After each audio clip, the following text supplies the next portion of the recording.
testifying before our committee, sir. Chair now recognizes Ms. Luna from Florida for 5 minutes. Thank you, Chairman. Mr. Gupta, referencing the prison system, has your organization done anything to set up a nationwide policy on rehabilitation measures for people? The reason I ask that is because I've personally had family in and out of the prison systems, and sometimes the only way that these people get clean is by going to jail.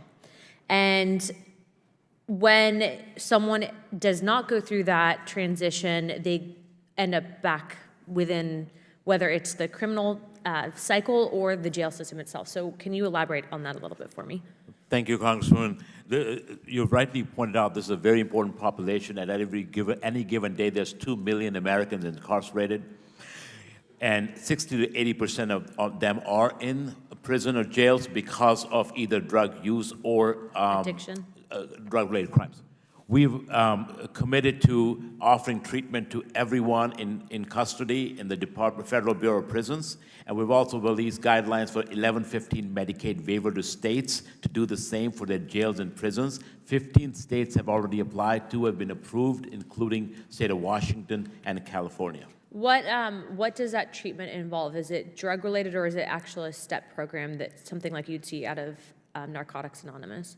So these waiver applications can state what they want to be. They can state if they want state prisons or jails or both. They can state what details they want, but 90 days before release, they will have that treatment ready to go, and then they will have a continuity of care into the community, which is a really important step, which gets lost. So just to be clear, so there's a system that's offered within the jail system, a rehab that they can go through, and then is that considered part of their releasing for sentencing?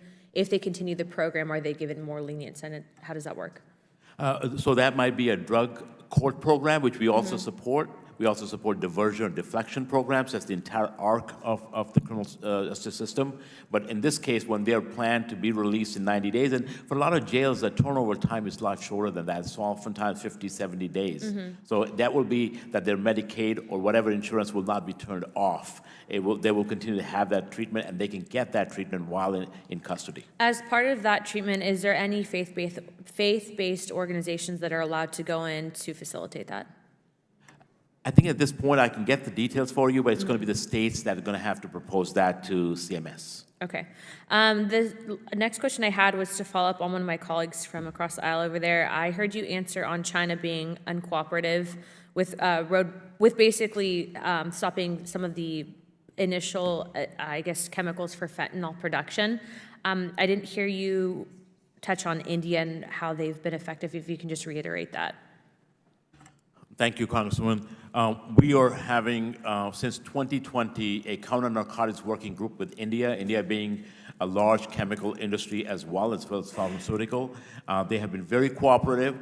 We are working right now to have the 21st century drug policy framework developed with India to make sure that there's diversion protocols in place to hold, again, bad actors accountable. The same is not true for the PRC, the People's Republic of China. We were going to continue to press on them as much as we need to in order to get them to have them cooperate. Okay, and then just to ask for my own clarification, you had mentioned that the Biden administration basically gave some form of forgiveness for those who were in possession of marijuana. Is that backdated, or when is that effective as of date-wise? That was last fall, and for all those in federal custody. At that point in time? And that is backdated as well, I believe, but we can certainly get you details on that. But it is there's a mechanism that the Department of Justice has to go through to get those records removed. Expunged would be the term, okay. And then my last question is, if you had a magic wand, what would you do to fix the crisis that you're currently seeing? Because I know that sometimes the legislation takes a while, so what's your opinion? Congresswoman, that's an excellent question. 2 things I would say. One, attack the entire global supply chain with focus on money, follow the money. On the other hand, make sure that every American who needs to get treatment, their life saved, gets that opportunity to do so. And you said that in the jail system, it's about 60% that are struggling with addiction. Exactly, yes. Okay, all right, cool. Thank you. Chairman, I yield my time. Chairwoman. Thank you. The chair now recognizes the gentleman from Texas, Mr. Sessions.